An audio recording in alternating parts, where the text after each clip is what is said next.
Yeah, I'm good. Nobody else is in the waiting room. Just my comments. Everyone Okay. has been admitted. I'd like to call the meeting of the Monday, June 20th, Munster Town Council regular meeting to order. Roll call, please. Counselor Schoen, Present. Counselor Mellon, Counselor Tulowitzki, Counselor Kulturitis, Present. Counselor Gardner. Present. There's 3-1, so 3-0. If 3 members out of 5 present, so in quorum. Okay, if we can all rise for a moment of silence and followed by the Pledge of Allegiance.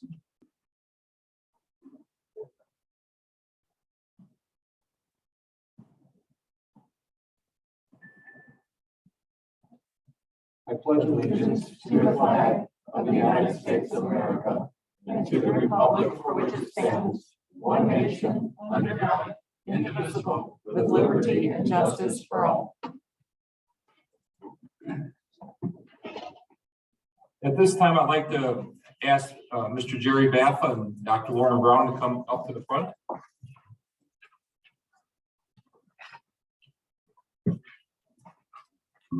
Over the many years, Munster, the town of Munster has been very honored to have and very appreciative of the fact that many Munster residents get involved in our town government. We have currently we have over 50 residents serving on as many as 6 different boards throughout the town of Munster. All this allows us as a town council to achieve a high level of transparency throughout the residents and throughout the area. At this time, I'd like to honor Mr. Jerry Baffa, who for the past 19 years has served the Board of Safety with a high degree of giving his valuable contributions and dedication to that. He's lived in town for about 20 years, so 19 out of the 20 years he has served the community with the Board of Safety. Over those years, he's been involved with ambulance contracts, promotions, seen 3 different chiefs hired through the Board of Safety. Again, it's our privilege and honor to recognize Jerry Baffa for his efforts. The plaque that he will be receiving from Dr. Lauren Brown and Wendy Miss says, presented to Jerry Baffa, 19 years of dedicated service to the Board of Safety for the town of Munster. And there's also a badge on there, February 2003 to February 2022. Jerry Baffa, thank you very much and congratulations.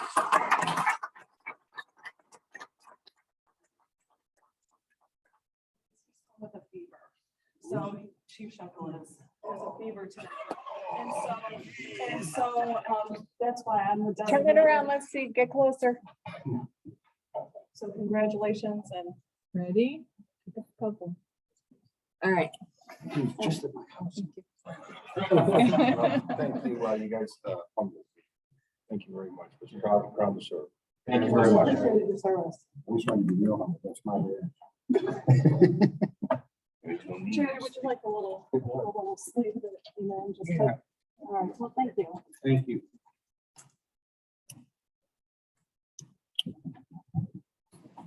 Okay, this time I'd like to recognize the time of the agenda for public comment. We kindly ask that in-person public comment is limited to 2 minutes, maximum per person, or 5 minutes for a group spokesman. We also ask that you keep your comments civil and constructive to public policy issues. Public comments may also be submitted electronically to our town manager, Dustin Anderson, at danderson@munster.org. Mr. Martin? Yes. State your name and your address, please. Cameron Martin, 9536 Elmwood Drive. Thank you all for everything that you do to make our town better. Is the microphone on? Probably not. I think I heard it. Can't find it first. No. There's a quick. That's on. Okay. Thank you all for everything that you do to make our town better. I wanted to suggest that we make, and happy Juneteenth today. I wanted to suggest that we make Juneteenth a paid holiday for town employees. Just to help with the celebration and the recognition of everything that Juneteenth stands for. And that it was made a federal holiday last year. And I know that there was a proclamation, I think, made by the town last year. So that was really nice. But I do think a paid holiday for town employees would be good. And it'd be treated, like a 4th of July or, Labor Day sort of thing. So that is my request. Lake County I think that they're closed. They were closed today for Juneteenth. So I think that'd be appropriate for us. Thank you guys for the time. Thank you. Yes, other public comments?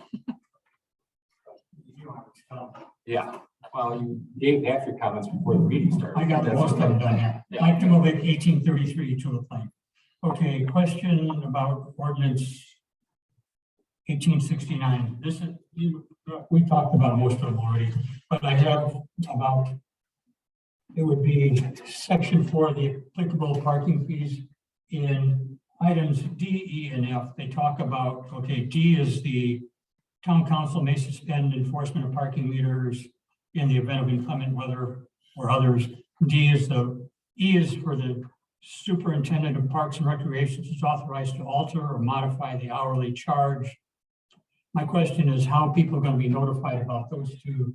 And then F was the superintendent of parks and recreations is authorized to charge a daily rate of no more than $5 per day to park in metered parking lots on days that the parking meter equipment is non-functional. How are you going to collect the $5? You have other questions? That's it. Okay. I got all the other ones out before the meeting. I believe these D, E, and F are all items that our attorney put in there just to kind of cover all bases with it. We are not planning to do D and E. If we do, we would make public announcements with those items. Item F, again, I think would be in an emergency situation or something that malfunctioned, and then we also make announcements to how that would be covered and how that would be handled. So you don't know how you're going to collect the $5 if it happens. And then on the other two, I'm assuming you're just going to put that bill out there. And I think the main purpose of F is in an emergency situation, we would have to alter how we would collect that money due to the type of emergency that would be taking place. So we still don't know how it's going to happen. Well, it would depend on what malfunctions, right? So if the meter, if the license plate meter or reader was still reading, but the kiosk or the app weren't functioning, we would still know who was there and we could send a bill under that section. Okay. You follow me? Yeah. Now, if the license plate reader is not functioning, then we got a problem. We don't know. We don't know who's in the We park. don't know who came in. Right, so I appreciate the question, but it kind of, now I'm gonna give you a lawyer's answer. It depends, right? Like, I don't know what the malfunction is, but this gives us the opportunity to potentially collect the daily rate in the event of a malfunction. What you're saying, we may potentially have someone physically there collecting. We might, yeah, I mean, it depends on how long is the malfunction, right? Like, are these things down for a day or are they down for a month, right? Like, I mean, I can't, yeah, we don't know every scenario. Is to give you the option. That's correct. That's right. I'm not a lawyer, but I know. that's what I'm. Yeah, but I mean, I just wanted, and then I guess the last question.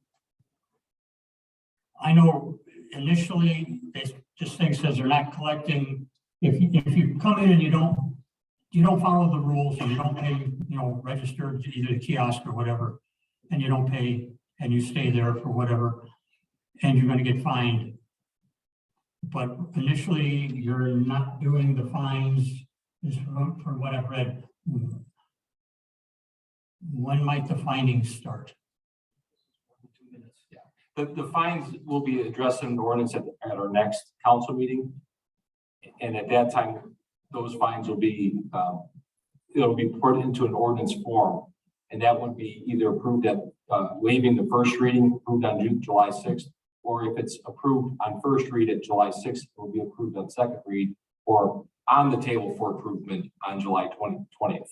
And as with any ordinance due to fines or payments or fines in violations, there needs to be a 30-day period after the ordinance is approved for it to go into effect. Okay, After it's published. Published. okay, thank you. Sorry. Thanks for clarification. So it'll be August before we are able to pull. Thank you. Mhm. Okay, Mike, that was only 3.5 minutes. Are there other input or other public comments Anything else from the public to come before the board? If not, we'll close the public comment section of the meeting and we'll move to consent agenda. I move to accept the consent agenda as given. I second it. There's a motion, a second. Any comments? Seeing none, roll call, please. Counselor Schoen. Yes. Counselor Kulturitis. Yes. And Counselor Gardner. Yes. Moving into old business, item A, which is ordinance 1866. This is the second reading for this ordinance. Amending ordinance 1821, which is the 50/50 sidewalk replacement program. Miss Jill D. Tomaso, would you like to go through your memo and pass on any additional information? Certainly, thank you. We heard this ordinance on first reading back in May.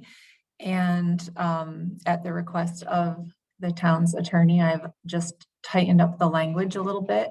The purpose of the ordinance is to modify our 50/50 sidewalk replacement program ordinance to cap the maximum amount of repair that any residential homeowner would be responsible for under the program. And so those caps are based on lot frontage. They are 75% for a typical lot and 50% for a corner lot, which would by definition have sidewalks on two sides. Very good. Council direction? Mr. President, I move that we adopt ordinance 1863 as presented. Second. Just a clarification, I believe it's ordinance 1866. Yes, that's right. Okay, I stand corrected. got that, clerk treasurer? I do. Perfect. Motion a second. Any comments or questions with regards to the 50/50 sidewalk replacement ordinance for us? I want to thank staff for their efforts on this. I think it's a great ordinance that we can pass along, and it does help our residents a little bit more, and it also gets us additional sidewalks replaced throughout the year. Roll call, please. Counselor Schoen. Yes. Counselor Kulturitis. Counselor Gardner. Yes. We move to ordinance 1869, which is the Centennial Park authorized meter ordinance. Clerk treasurer, miss anything to add on? There, similar to the previous old business ordinance, there were some tightening of language on the advice of our attorney. It really was a lot of nothing material, of course. It was some language and things along that nature. But the fees remained the same. Just a little clarification, clarifying language. Mr. President, I move we adopt ordinance 1869 on second reading as presented. Very good. There's a motion. Is there a second? Second. There's a second. A motion, a second. Any comments or questions? Seeing none, roll call, please. Counselor Schoen. Yes. Counselor Kulturitis. Yes. Counselor Gardner. Yes. Then we move to ordinance 1870. This is first reading for ordinance 1870, which is amendment number 2 to the 2022 salary ordinance. Clerk treasurer, miss, would you like to add anything to your memo? No, if there's some questions during the discussion, I'm happy to address them. Move we hear proposed ordinance 1870 on first reading and schedule and present and schedule for second reading on July 6th, 2022. Very good. There's a motion. Is there a second? Second. There's a motion, a second. Any comments or questions? Again, for those of you that we recently had a lieutenant in our police department that retired, and we are shifting some lieutenants around. And what this ordinance will be doing is for our CALIA accreditation, which is the Commission on Associate Accreditation for Law Enforcement Agencies, will be handled by a different person than a lieutenant as we move forward. So that's what this memo is about. It's creating one new civilian position and eliminating one of the lieutenant's positions on the recommendation of Police Chief Sheffield. Yes, I probably should ask you to clarify that. Then, so very, very good. Thanks. Any other comments? Seeing none? Counselor Schoen. Yes. Counselor Kulturitis. Yes. And Counselor Gardner. Yes. Good. Are there any reports? Any portfolio reports? Announcements, town council meetings begin at 7 p.m. We will have a special town council meeting on Wednesday, July 6th at 7 p.m. And then our, due to the 4th of July will be on Monday. We will not have a meeting on July 4th, but we will have that meeting on July 6th. And then we will also then have a meeting on July 21st, Monday, July 21st, the third Monday of the month in July. Seeing nothing else? Yes. July 18th. I'm sorry, July 18th. July 18th. That was my mistake. So July, meetings in July are July 6th, Wednesday, July 6th at 7 p.m. and Monday, July 18th at 7 p.m. Thank you, David. Any other comments, questions? Then I entertain a motion for adjournment. Second. There's a motion, a second. All in favor? Aye. Very good. Now, what we'll also do is we have a redevelopment commission meeting that I'd like to jump right into. And then, John online. No, it is not. No. Okay. And then what we'd like to do here is, this is the, I'd like to call the redevelopment commission regular meeting on June 20th to order. Roll call, please. Commissioner Schoon, Present. Commissioner Mellon, Commissioner Kulturitis, Present. Commissioner Tulowitzki, Commissioner Gardner. Present. And is there any public comment that comes before the redevelopment commission meeting tonight? Seeing none, we'll move into the consent agenda. Move to accept the consent agenda as given. There's a motion, a second. Roll call, please. Commissioner Schoon, Yes. Commissioner Kulturitis. Yes. Commissioner Gardner. Yes. I don't see any old business or new business, nor reports, nor announcements. I will entertain a motion for adjournment. So moved. Second. All in favor? Aye. And now that that's all over with, we have a Boy Scout or a Girl Scout troop here for Scout. Boy Scouts of America, we're practicing. Okay. And I think just because we have about 10 minutes for our next meeting, is there any questions that you guys would like to ask? I don't want to put you on the spot, but They're all like. I was the wrong thing for me to do.